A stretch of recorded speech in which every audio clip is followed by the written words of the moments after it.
On passe un tiers de notre vie à dormir, mais on est peu nombreux à se demander finalement à quoi sert le sommeil et surtout comment ça marche. Alors le sommeil, c'est d'abord une question d'équilibre entre deux rythmes. Le premier, le rythme circadien, et le second, le rythme homéostatique. Le rythme circadien, finalement, c'est le fait que tout homme, toute femme, on est régulé par une alternance de jour et de nuit, et on aura tous observé qu'on a plutôt tendance à être actif le jour et à dormir la nuit. Le second rythme, c'est le rythme homéostatique. Celui-là, il n'est pas inné, il n'est pas acquis.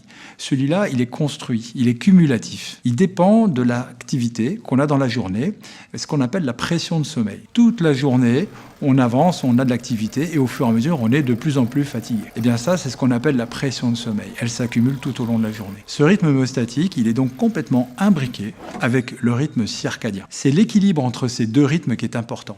Alors, on a évoqué comment fonctionnait le sommeil. Maintenant, on pourrait évoquer à quoi sert le sommeil.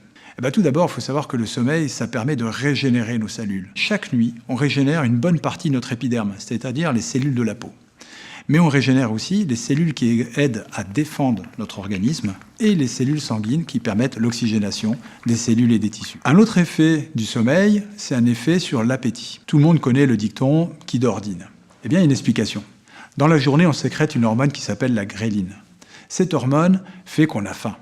On a faim, on mange et donc on fait du stock. Quand vient la nuit, il est important qu'on puisse dormir sans être réveillé par la faim. Et c'est là qu'intervient une autre hormone, la leptine, qui va nous permettre de consommer notre stock. C'est d'ailleurs la raison pour laquelle il faut éviter de manger la nuit, car sinon on ne consomme plus notre stock, on prend du poids et on fait du gras.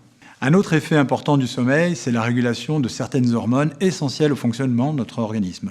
Par exemple, l'insuline, avec la régulation du glucose, et dont les effets qui seraient déréglés par un manque de sommeil pourraient provoquer du diabète, ou encore sur le cortisol, et là aussi, si cette hormone ne fonctionne pas bien, ça peut provoquer du stress. Le sommeil a également des effets importants sur le cœur. Il régule la tension artérielle, il régule la fréquence cardiaque, mais aussi, et ça c'est beaucoup moins connu, il joue sur la viscosité, c'est-à-dire la coagulation du sang.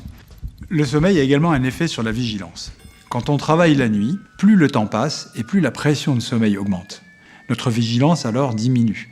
Notre capacité d'attention est diminuée, notre temps de réaction est allongé. C'est la raison pour laquelle, quand on a travaillé de nuit, qu'on est très fatigué, on risque plus d'avoir un accident de travail, voire même un accident de trajet. Enfin, pour conclure, il a été démontré que l'humeur est influencée par l'exposition à la lumière et une faible pression de sommeil. En résumé, on est de bien meilleure humeur le matin quand on a bien dormi.